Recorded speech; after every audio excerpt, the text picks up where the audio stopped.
mimi nitasema nini zaidi ya kushukuru jamani, kwa sababu sikuwa najua ni lini nitakuja kumiliki kiwanja wala nyumba yenyewe. Kwa hiyo nakasema kwamba Mungu abariki hawa PMG kwa kunipa hiki kiwanja, na mimi nitakitumia vizuri.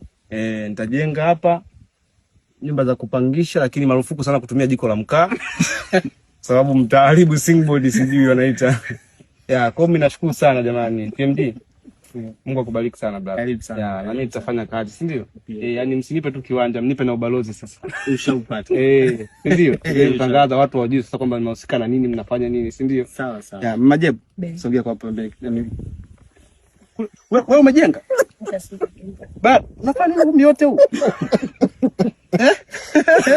Nilikuwa nakusubiri niwezeshe. Ya sasa PMG wametuwezesha mama, si ndio? Sema neno washukuru, umesikia tuna hela sisi. Mungu awabariki sana. Nina kila sababu ya kumshukuru Mwenyezi Mungu kwa ajili ya hatua hii. Moja kwa moja namshukuru Madam Rita alikomkuta huyu mwanangu. Anajua yeye. Nashukuru sana sana sana mpaka ameniunganisha na hawa watu. Ni kwa ajili ya Madam Rita. Mungu awabariki. Sina chakula. Mwenyezi Mungu ndiye Mungu awajalie maisha mema na waongeze siku za kuishi. Amen. Njoo nimalizie kwa sasa kwenye shukrani hapo, hujashukuru vizuri kwa Madam Rita hapo. Amebadilisha maisha yetu huyu ujue. Mama, nashukuru sana. Nakupenda mno. Nakwambia kila siku, yani kama sio wewe kunitoa mimi Mbeya, sijui ni nani anayekuja kubadilisha maisha yao. Leo hii napata kiwanja ni kwa sababu yako. Napata simenti ya milioni 5 wewe. Jamani. Na bado mama.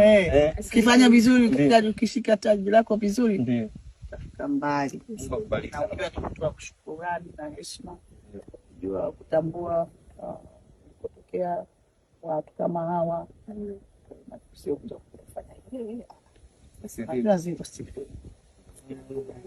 Asante sana jamani. Unajua sio usivimbe. Umeniambia mara kibao sana.